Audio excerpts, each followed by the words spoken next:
Nunca imaginé que el silencio pudiera pesar tanto. Durante semanas sentí que algo no encajaba, como si mi vida se estuviera moviendo en un escenario donde yo era la única que no conocía el guión. Mi esposo, Daniel, llegaba cada noche más tarde, con excusas cada vez menos convincentes. Su teléfono siempre boca abajo, las llamadas que cortaba al verme entrar, los mensajes borrados. Y luego estaba ella, mi suegra, Marta. Siempre correcta, siempre amable, pero con una mirada que parecía medir cada uno de mis movimientos, como si yo fuera una invitada temporal en una familia a la que nunca pertenecí del todo.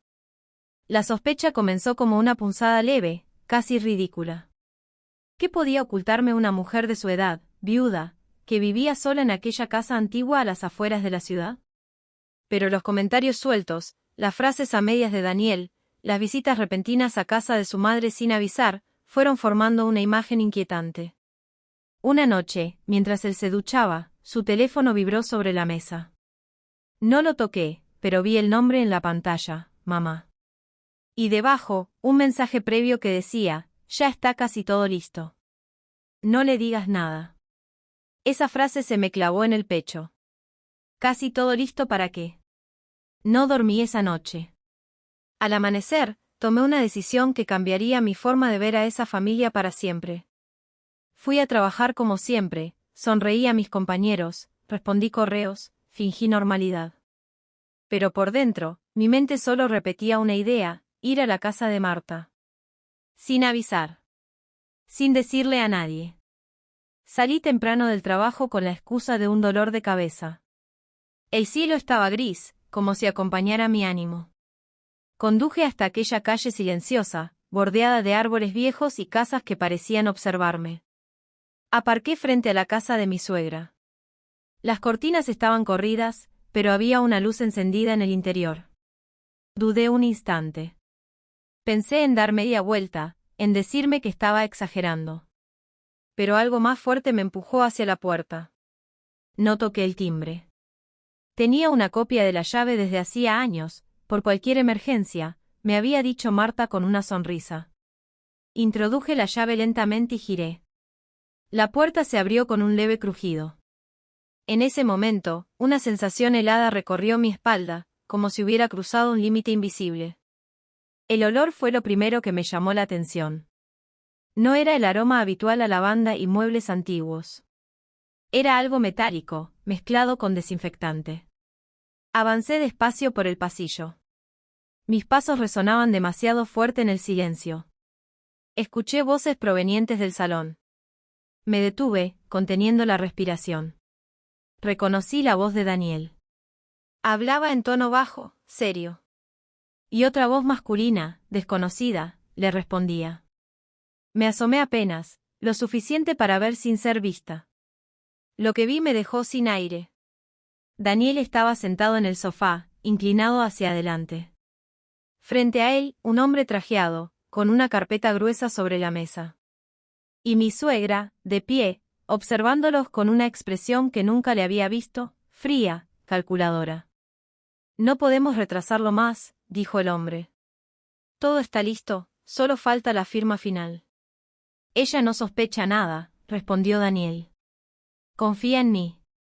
Sentí que el suelo se movía bajo mis pies. Ella. Yo. Mi corazón empezó a latir con fuerza. Quise entrar, gritar, exigir explicaciones, pero algo me mantuvo inmóvil, como si mi cuerpo supiera que aún no estaba preparada para escuchar toda la verdad. Recuerda, intervino Marta, todo debe hacerse con cuidado. No podemos permitir errores. Esta es nuestra oportunidad. Nuestra oportunidad. Esa frase me atravesó como un cuchillo. Retrocedí lentamente, intentando no hacer ruido. Pero entonces, mi pie chocó con una pequeña mesa del pasillo. El sonido fue suave, pero suficiente. Las voces se detuvieron. ¿Escucharon eso?, preguntó Daniel.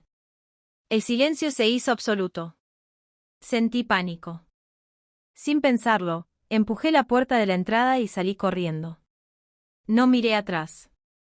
Subí al coche con las manos temblorosas y arranqué a toda velocidad. Mi mente era un torbellino de preguntas sin respuesta. Durante el camino de regreso, las escenas se repetían una y otra vez. La carpeta, las palabras, las miradas cómplices. ¿De qué se trataba todo eso? Dinero. Una herencia. Algo peor. Recordé conversaciones pasadas, comentarios de Marta sobre propiedades, sobre asegurar el futuro de Daniel. Recordé también discusiones recientes entre mi esposo y yo, siempre sobre cosas pequeñas, pero cargadas de una tensión extraña. Al llegar a casa, me encerré en el baño y me miré al espejo. Apenas me reconocí. Mis ojos reflejaban miedo, pero también una determinación nueva. No iba a quedarme de brazos cruzados. Si estaban planeando algo a mis espaldas, necesitaba saber qué era. Esa noche, cuando Daniel regresó, actué como si nada hubiera pasado. Le preparé la cena, le pregunté por su día, reí en los momentos adecuados. Él me observaba con atención, como buscando alguna señal. Yo también lo miraba, preguntándome en qué momento el hombre que amaba se había convertido en un extraño. Mañana iré a ver a mamá, dijo de repente, como al pasar. Claro, respondí, fingiendo indiferencia. Hace días que no la visitas. Él asintió, pero su mirada se desvió. Supe entonces que estaba caminando sobre una cuerda floja, que cualquier paso en falso podría delatarme. Esa noche, mientras dormía a mi lado, yo permanecí despierta, escuchando su respiración, pensando en cada detalle, en cada palabra. Al día siguiente, apenas Daniel salió de casa, encendí el ordenador. Busqué documentos, correos, cualquier cosa que pudiera darme pistas. Recordé que hacía meses me había pedido copias de algunos papeles, por si acaso. Escrituras, documentos bancarios, contratos. En ese momento no le di importancia. Ahora, cada recuerdo cobraba un significado inquietante. Encontré un archivo que no reconocí. Estaba protegido con contraseña. Probé fechas importantes, nombres, combinaciones obvias. Nada. Cerré el ordenador con frustración. Sabía que debía actuar con inteligencia. Volver a la casa de Marta era arriesgado, pero quizás necesario. Pasaron los días y la tensión creció. Marta me llamaba con más frecuencia, interesándose por mí de una manera que ahora me resultaba inquietante. Daniel se mostraba más cariñoso que nunca, como si intentara compensar algo. Ese cambio, lejos de tranquilizarme, aumentaba mi desconfianza. Una tarde, recibí un mensaje de un número desconocido: necesitamos hablar. Sé que estuviste en la casa. Mi corazón se detuvo. Miré la pantalla una y otra vez, dudando si responder. Finalmente, escribí: ¿quién eres? La respuesta llegó casi de inmediato: alguien que tampoco está de acuerdo con lo que están haciendo. Sentí una mezcla de miedo y esperanza. Tal vez no estaba sola. Tal vez había una grieta en ese plan del que yo era la víctima sin saberlo. Guardé el teléfono, consciente de que cada paso a partir de ahora debía ser calculado, porque había cruzado un punto sin retorno y la verdad, aunque aún incompleta, ya había comenzado a abrirse paso en mi vida. Acepté el encuentro sin responder de inmediato. Caminé por la casa con el teléfono en la mano durante casi una hora, leyendo una y otra vez ese mensaje que había cambiado el ritmo de mis pensamientos. Necesitamos hablar. Sé que estuviste en la casa. No decía más, pero decía todo. Al final, entendí que el silencio ya no me protegía. Respondí con un simple: dime dónde y cuándo. La cita era en una cafetería antigua del centro, de esas que sobreviven al tiempo con mesas de madera oscura y camareros que parecen conocer todos los secretos del barrio. Llegué antes de la hora acordada. Elegí una mesa apartada, cerca de la ventana, desde donde podía ver la calle. Mis manos temblaban, así que las escondí bajo la mesa. No sabía si la persona que aparecería sería un aliado o alguien dispuesto a terminar de destruir lo poco que aún creía seguro. Cuando él entró, lo reconocí de inmediato. Era el hombre que había visto en casa de mi suegra, el del traje impecable y la carpeta gruesa. Se acercó con cautela, como si también temiera estar allí. Se sentó frente a mí sin pedir permiso, bajó la voz y dijo mi nombre con una familiaridad que me incomodó. Gracias por venir, dijo. No es fácil confiar en alguien en una situación así. No confío, respondí. Solo quiero la verdad. Asintió, como si hubiera esperado esa respuesta. Me explicó que era abogado, que Marta lo había contratado meses atrás para organizar ciertos asuntos familiares. Al principio, no sospechó nada extraño. Según él, parecía un caso común de planificación patrimonial. Pero con el tiempo, empezó a notar incongruencias, urgencias injustificadas, y sobre todo, mi ausencia total en decisiones que me afectaban directamente. Tu esposo firmó documentos diciendo que tú estabas informada, me dijo. Pero nunca apareciste. Nunca firmaste nada. Eso no es un error, es una estrategia. Sentí un nudo en la garganta. El abogado sacó su teléfono y me mostró correos electrónicos, mensajes de voz, borradores de contratos. Ahí estaba mi nombre, repetido una y otra vez, asociado a frases como «ella no necesita saberlo», «después será demasiado tarde para reclamar», «todo debe quedar a nombre de la madre». Cada palabra era una bofetada. Daniel, el hombre con el que había compartido años de vida, planeaba dejarme sin nada con la ayuda de su propia madre. «¿Por qué me ayudas?», pregunté al fin. «Porque no estoy de acuerdo», respondió. «Y porque si sigo adelante, también me convertiría en cómplice». Salí de la cafetería con el mundo girando a mi alrededor. Caminé sin rumbo durante horas. Pensaba en cada recuerdo compartido con Daniel, en cada momento en el que confié ciegamente. Me sentí ingenua, traicionada, furiosa. Pero debajo de todo eso, algo nuevo comenzaba a formarse, una determinación silenciosa. Esa misma semana, contacté a un abogado recomendado por una compañera de trabajo. No le conté toda la historia de una vez, necesitaba asegurarme de que podía confiar. Cuando finalmente lo hice, su expresión cambió por completo. Me explicó con calma que lo que Daniel y Marta estaban haciendo no solo era inmoral, sino ilegal. Han cometido varios errores, me dijo. Pero debemos actuar con cuidado. Ellos creen que no sabes nada, y esa es tu ventaja. Así comenzó mi doble vida. En casa, seguía siendo la esposa de siempre. Preparaba la cena, preguntaba por el día de Daniel, escuchaba a Marta cuando llamaba con su voz melosa. Pero por dentro, cada palabra era analizada, cada gesto registrado.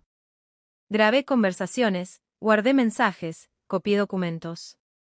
Aprendí términos legales que nunca quise aprender. Descubrí cuentas bancarias que no conocía, movimientos sospechosos, transferencias planeadas. Marta empezó a mostrarse más nerviosa. Sus visitas se hicieron más frecuentes. Observaba la casa como si ya no fuera mía, como si estuviera evaluando qué conservar y qué desechar. Un día, mientras tomábamos café, me dijo con una sonrisa forzada. Deberías pensar más en tu futuro. A veces una mujer necesita saber cuándo retirarse a tiempo. La miré fijamente y supe que sospechaba algo, aunque no sabía exactamente qué. Daniel, por su parte, se mostraba más cariñoso que nunca. Me traía flores, hablaba de vacaciones, de empezar de nuevo en otro lugar. Era una actuación desesperada que solo confirmaba su culpa. Finalmente, decidí enfrentar la situación. No de golpe, no con gritos, sino con una calma que ni yo sabía que tenía. Acepté la invitación de Marta para ir a su casa. Cuando llegué, Daniel ya estaba allí. Los dos me miraron como si esperaran algo. Tenemos que hablar, dije, sentándome frente a ellos. De la verdad. Intentaron negarlo al principio. Marta fingió sorpresa, Daniel indignación. Pero cuando mencioné fechas, cuentas, nombres de documentos, el silencio cayó como una losa. Marta fue la primera en perder la compostura. Todo lo hice por mi hijo, gritó. Tú no entiendes lo que es ser madre. Y tú no entiendes lo que es el respeto, respondí. Ni el amor. Daniel intentó acercarse, explicarse, decir que era, por nuestro bien. Lo miré y no sentí nada. Ni rabia, ni tristeza. Solo una claridad fría. 2 días después, recibió la notificación legal. Ahí comenzó el verdadero caos. Llamadas a cualquier hora, mensajes suplicantes, amenazas veladas. Marta pasó del llanto a la furia en cuestión de horas. Daniel me prometió cambiar, me acusó de destruir la familia, me pidió que pensara en todo lo vivido. Yo ya había pensado demasiado. El proceso legal fue largo y agotador.